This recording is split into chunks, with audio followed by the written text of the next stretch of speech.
O outono desenhava a pradaria com tons de cobre, e o vento vinha abaixo, carregando sementes e poeira pelo vale. Isen seguia a trilha com a mesma rotina de sempre: verificar cercas, acalmar duas éguas que empinavam quando sentiam trovoadas distantes, contar as tábuas soltas da varanda como se fossem as contagens de uma vida que não voltaria.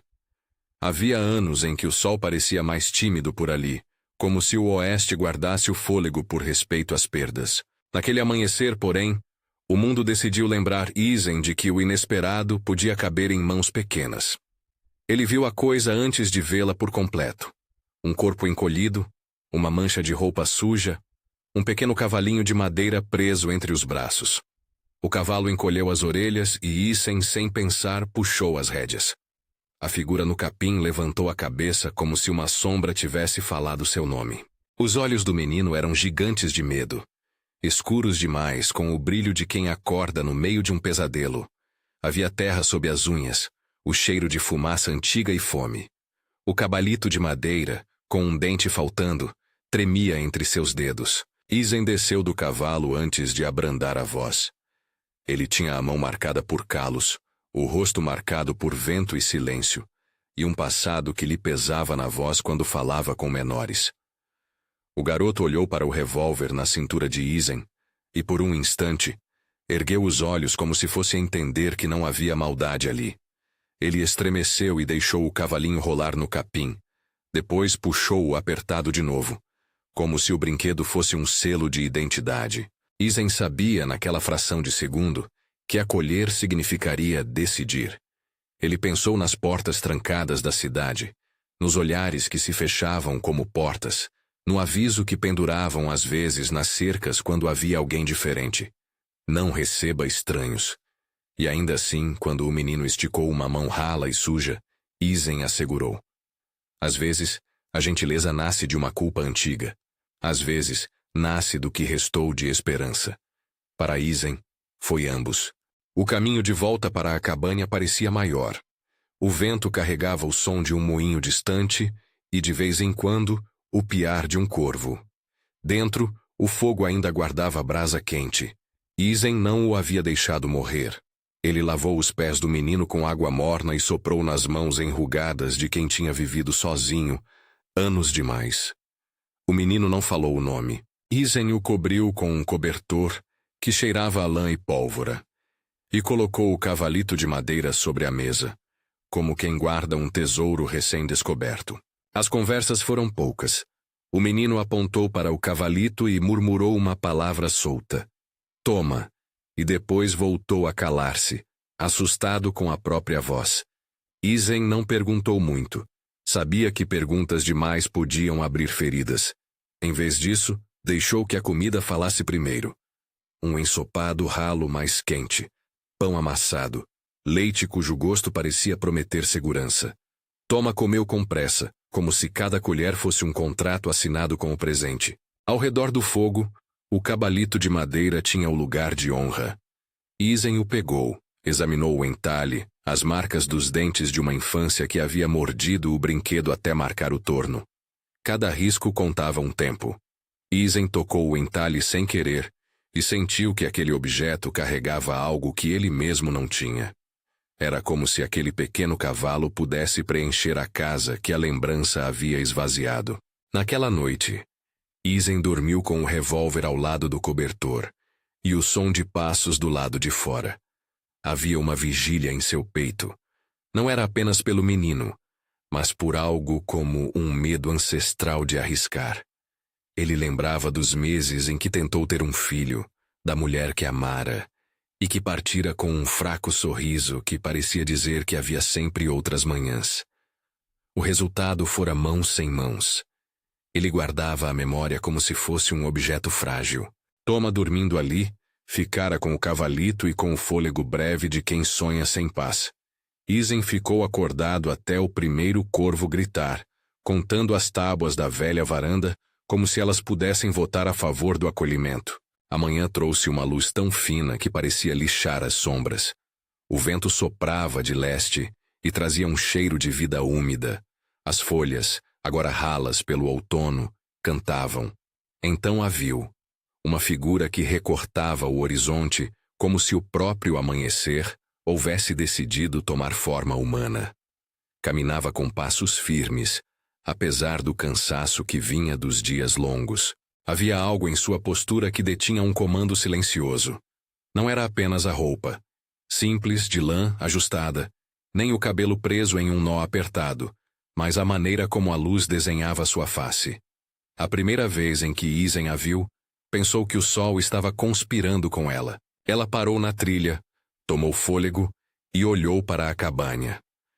Quando seus olhos encontraram os dele, não houve surpresa cega. Havia reconhecimento, alívio e uma dor que lembrava mais a ausência do que a violência. No seu rosto, as marcas da noite anterior ficaram sublinhadas por uma expressão inacreditavelmente serena. Era uma viúva. Isen soube disso antes que qualquer palavra fosse dita. Não por rumor, mas porque ela trazia no ombro a sombra de um homem que não voltaria. E ainda assim, a presença tinha algo que aproximava a palavra deslumbrante. Não porque fosse bela nos padrões fáceis, mas porque trazia uma dignidade tão compacta que iluminava o espaço à sua volta. Ela se aproximou com o passo de quem preserva silêncio para não acordar feridas. Ao chegar à porta, inclinou a cabeça para Toma, e naquele movimento, o menino acordou como se o ar tivesse sido chamado por um nome antigo. Ele correu para ela. A mulher, Tekina, o abraçou forte, com ambas as faces afundando nos ombros do menino, como quem religa fios soltos. Havia lágrimas, mas não era uma imagem de desespero. Era o alívio que a chegada de uma âncora traz. Isen ficou parado, segurando o cabo do machado como se tivesse medo de interromper um rito. Ela falou poucas palavras. A voz era firme, mas havia um eco de cansaço que devia a noites sem dormir e jornadas longas. Agradeceu com um aceno para Isen, com poucas sílabas que pareciam pedras lançadas no lago. Pequenas, mas criando círculos. Tekina contou com gestos mais do que com fatos que o marido dela morrera no ano anterior, de febre e trabalho duro, deixando-a responsável pelo menino. A viúva descreveu o tempo da ausência com a calma de quem medira cada passo, para não se perder novamente. Isen observou-a. Em seu peito nasceu uma confusão que tentava vestir-se de palavras. Alegria por ver o menino seguro. Inquietação por sentir que algo maior acontecia. Um medo profundo de que a comunidade virasse a face. Ele deixou-as ajustar-se, preparar um chá simples e trocar roupas. Não havia pressa. Havia a bondade de quem finalmente aceitava que a solidão poderia ceder lugar. Se você ama histórias do Velho Oeste com coração, inscreva-se. Essa história ainda guarda caminhos que valem a pena percorrer. Nos dias que se seguiram, a relação entre Isen, Tekina e Toma cresceu como planta que aprende a tirar água de chuva. Lenta, teimosa e necessária. Toma adaptou-se com a rapidez das crianças. Aprendeu a amarrar cordas, a chamar as éguas para o curral, a andar na sela com a mesma mão que afagava seu cabalito de madeira quando a noite vinha. Isen ensinava sem pressa como atalhar uma árvore para fazer uma vara, como acertar o ponto de uma sela, como silenciar o corpo para ouvir o campo. Tekina ensinava outras coisas, como reconhecer as folhas que dão sono e as que acalmam a febre, como estender uma manta de proteção, como escutar o peito de alguém e descobrir nele um padrão que diz mais que 1000 palavras. Havia pequenas provas de tensão. Algumas pessoas da vila passavam mais devagar pela estrada principal, desviando o olhar como se recebessem um aviso na língua dos gestos. Crianças sussurravam e puxavam as mangas das mães quando as viam. Pôsteres envelhecidos pregados nas cercas que Isen antes ignorara, voltaram à mente. Cuidado com forasteiros. Sheriff Murdoch, um homem de bigode grosso e olhar reduzido por uma vida de regras rígidas, deixou de se esconder atrás de formalidades. Aproximou-se para perguntar o que estava acontecendo. Ele fez perguntas que não buscavam respostas, buscavam justificativas para desconforto. Quando Isen disse que encontrara o menino, Falou com a calma que só homens acostumados a controlar multifários têm. Cuidado, Isen. A paz da cidade depende de decisões simples. Tekina observou a cidade com olhos que carregavam reconhecimento e mágoa. Ela sabia das hostilidades que nasciam do medo de perder o pouco que tinham. Não havia rancor em sua face. Apenas o cansaço de quem constrói pontes, sabendo que algumas serão queimadas pelos outros. Ela conversava com Isen em voz baixa, atravessando preocupações. Eles olham diferente, não por maldade absoluta, mas por costume. Precisaremos provar nossa presença de novo e de novo. Isen ouviu isso como se fosse uma sentença, e se perguntou até onde iria para proteger o menino e a mulher que o havia trazido pela madrugada. O primeiro sinal real de hostilidade foi pequeno, e tão devastador quanto uma pedra lançada numa janela. Alguém apedrejou a janela da cozinha numa noite de vento. Era um ato simbólico, para mostrar que aceitavam a presença, desde que mantida em invisibilidade. Depois vieram perdas mais práticas. Uma noite, algumas das ovelhas receberam cortes que não deveriam ocorrer por predadores. Um bilhete apareceu pendurado numa corda do pasto. Notícia nem sempre desculpa. Nos afaste. A tensão crescia como bolha prestes a estourar. Isen, em seu silêncio usual, apertou o revólver algumas vezes na cintura e caminhou pelas cercas com Tekina. Eles falavam pouco. Os olhares na cidade se dividiam. Alguns enviavam comida em silêncio, outros fechavam portas. A amizade que crescia no rancho parecia sempre à beira de uma prova. Isen sentia o peso de tudo isso como uma febre que começava no pulso. Ele não queria violência, mas entendia que fronteiras são muitas vezes desenhadas por medos que se tornam mapas. E então, como se o mundo tivesse decidido testar aquilo que se formara, a doença chegou. Começou com tosse. Primeiro aqui, depois ali. Uma febre que subia de noite, molhando fronhas e sonhos. Algumas pessoas ligaram para o médico da cidade, mas o médico, um homem de mãos gastas e raciocínio lento, estava fora. Não havia as mesmas possibilidades de socorro rápido que em cidades maiores. As notícias correram pela trilha até a vila, e a população começou a olhar com pânico para o que antes era apenas olhares de desconfiança.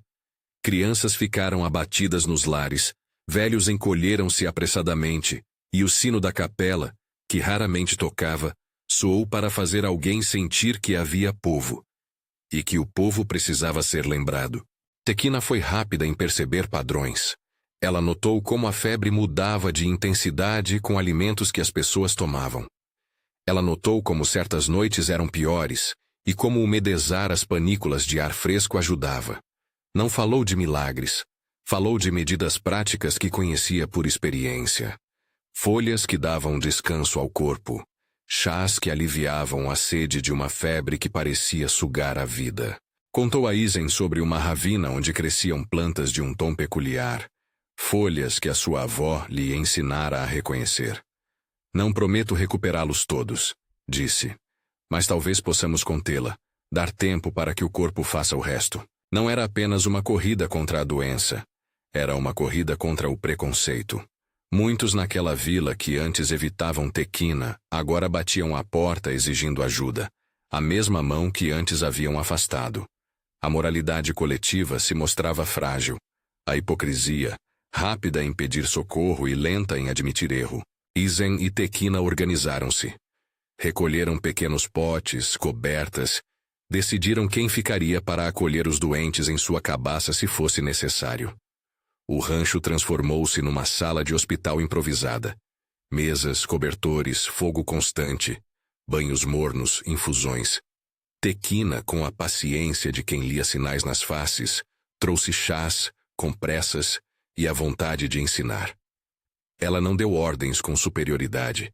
Explicou com uma clareza que não deixava espaço para orgulho. E Isen, que havia carregado a solidão por anos, tornou-se uma figura incansável na rotina de cuidados.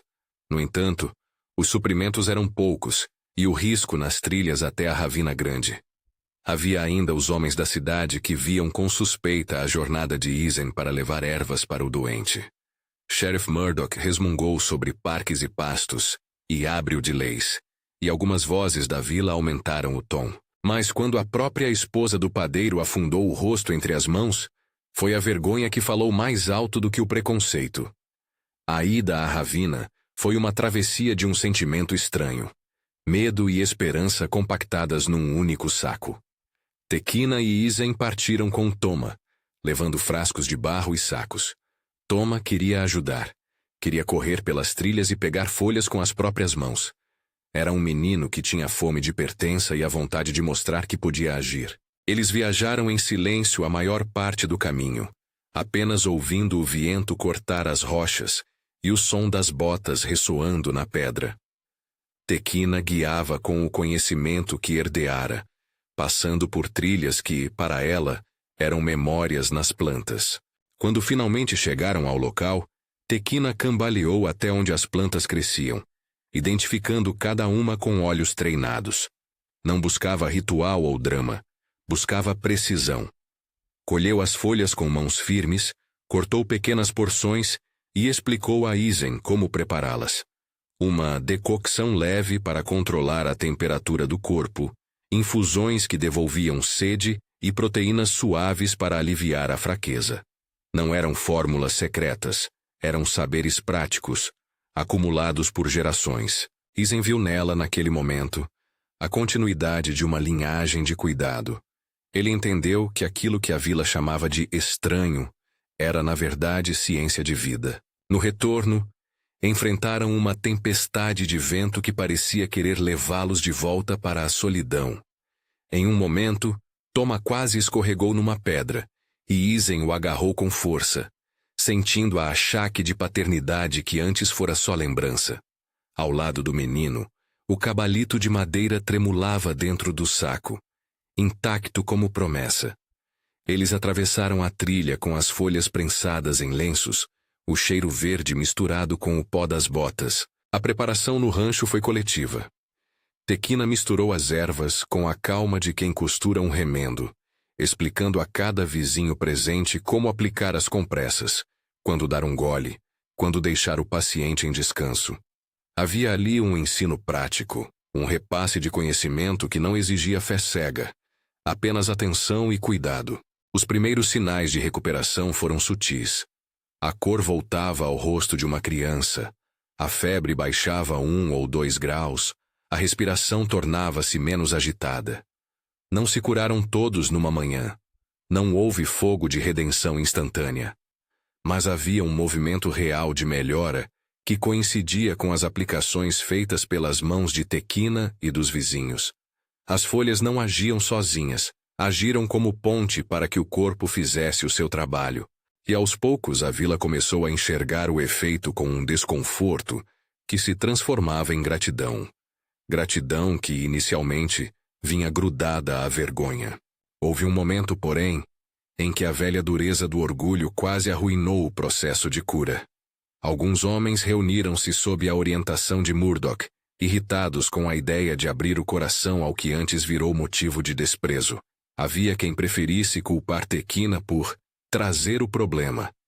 As palavras se acalmaram, porém, quando a filha do ferreiro, uma menina que até então era rosto de suspeita, melhorou após o tratamento. O silêncio foi tão pesado quanto uma chuva de pedras a ponto de cair, e o orgulho que empurrara as mãos anteriormente fechadas começou a ceder. O dia em que as camas vazias começaram a ser esvaziadas foi quase um rito. Pessoas que antes falavam com o senho fechado passaram nas cercas do rancho e ofereceram alimentos, lágrimas e pedidos de desculpas que não precisavam de declarações grandes. O padeiro trouxe um pão queimado que Tekina aceitou com um aceno, e o homem que antes arrancara o póster da cerca colocou timidamente algumas moedas sobre a mesa de Isen. Pequenos gestos, mas cada um deles valia mais do que uma proclamação num jornal. Havia, pela primeira vez desde que Toma chegara, um movimento coletivo em direção à reparação. No centro de tudo, Isen sentiu algo que não ocorrera há muito. Gratidão sem mácula pelo que havia escolhido. Ele percebeu que sua decisão de abrir a porta àquele menino ressoara em ondas que agora tornavam as coisas mais inteiras. Tequina, por sua vez, mostrou em ações que não buscava aplausos. Apenas um lugar seguro para criar seu filho e honrar a memória do marido que perdera. O modo como ela tratava os doentes, como falava com respeito e clareza, atraiu até os mais céticos. A reconciliação não veio com discursos inflamados. Veio com a reparação prática, conserto das cercas, ajuda no curral, mãos que passaram a dividir trabalho e proteção. Um dia, um grupo de homens da cidade apareceu na varanda do rancho, com paz nas mãos e olhares mais abertos. Havia algo ainda por curar. A desconfiança se extingue lentamente, mas havia agora uma base para reconstruir. No outono que segurava as últimas folhas, a pequena família encontrou seu ritmo. Toma ganhou amigos na vila. O cabalito de madeira passou de mão em mão como símbolo de uma infância recuperada. O fogo da lareira, que antes fora testemunha solitária, agora era lugar de histórias ditas em conjunto.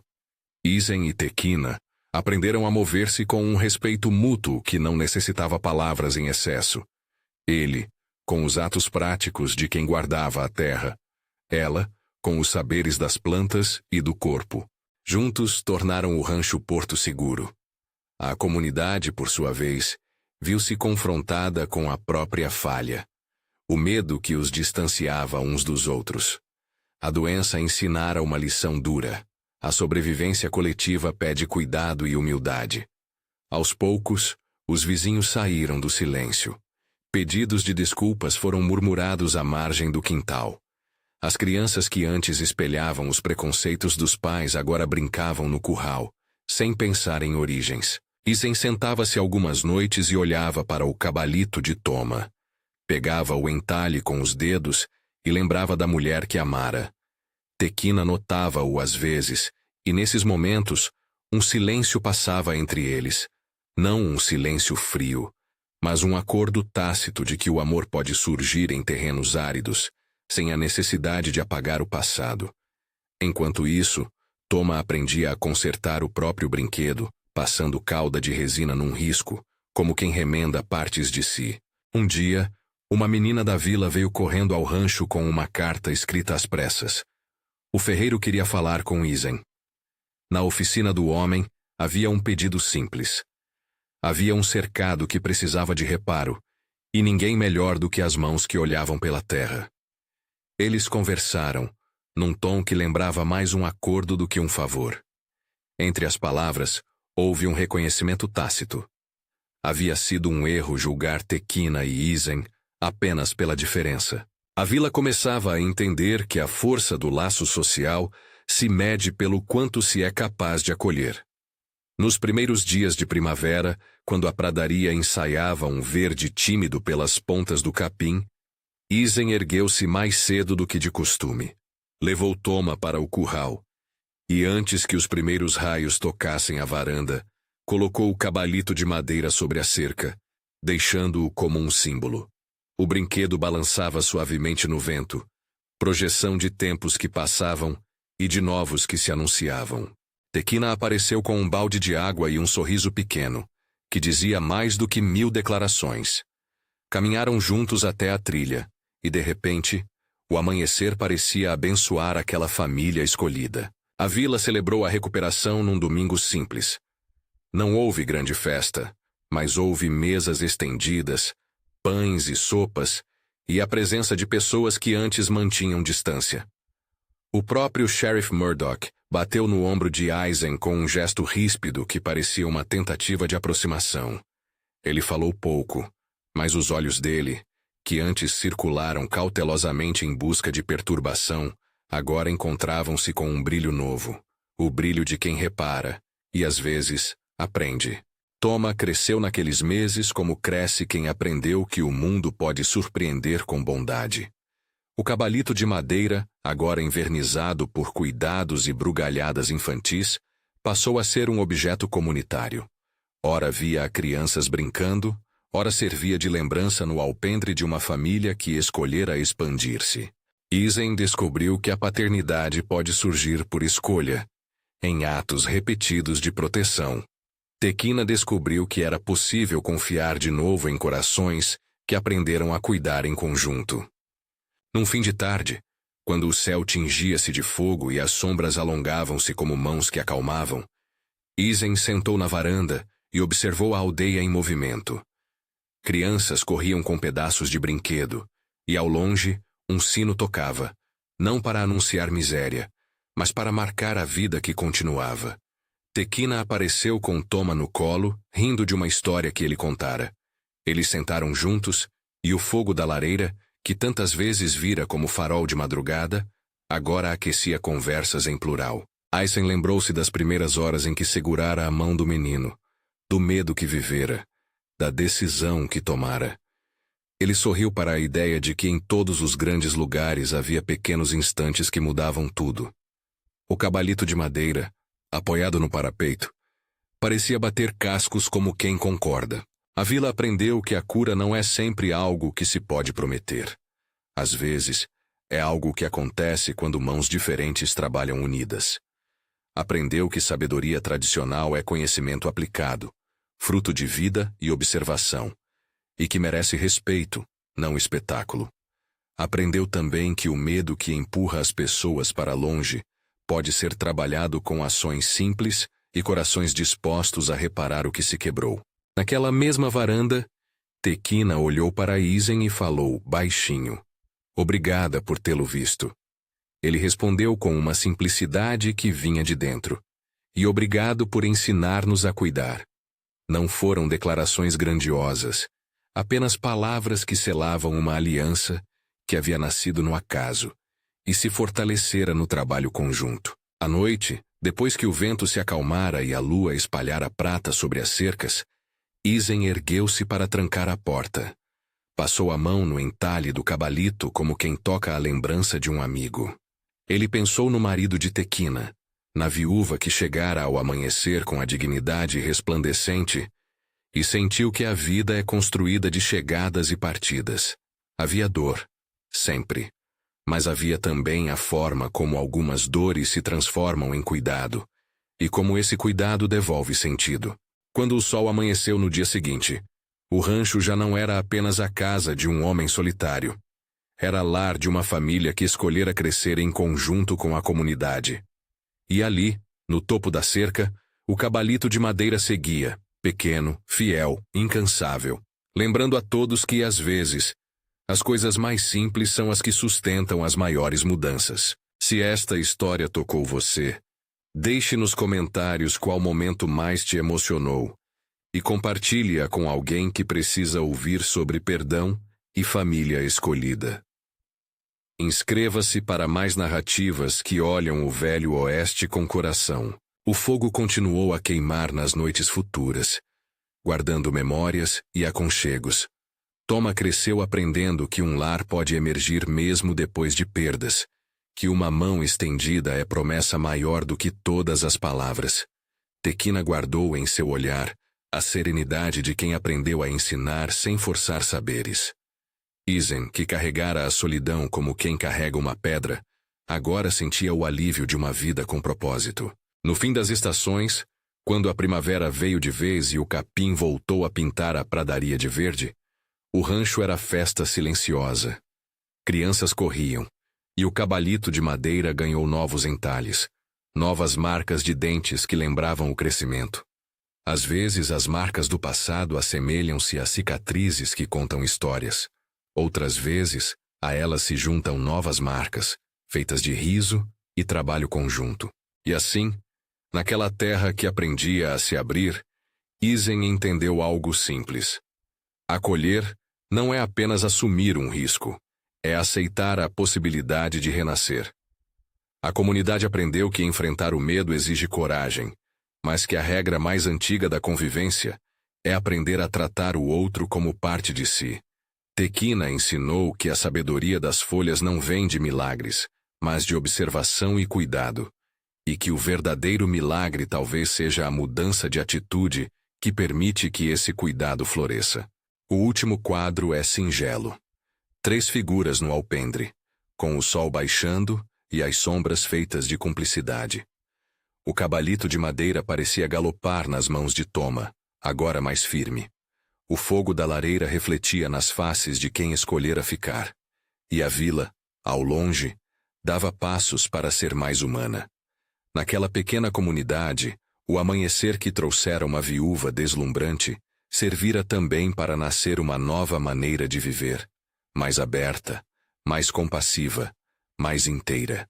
E quando a noite caiu, todos se recolheram com a certeza tranquila de que o perdão e o serviço haviam curado mais que corpos. Haviam tocado corações.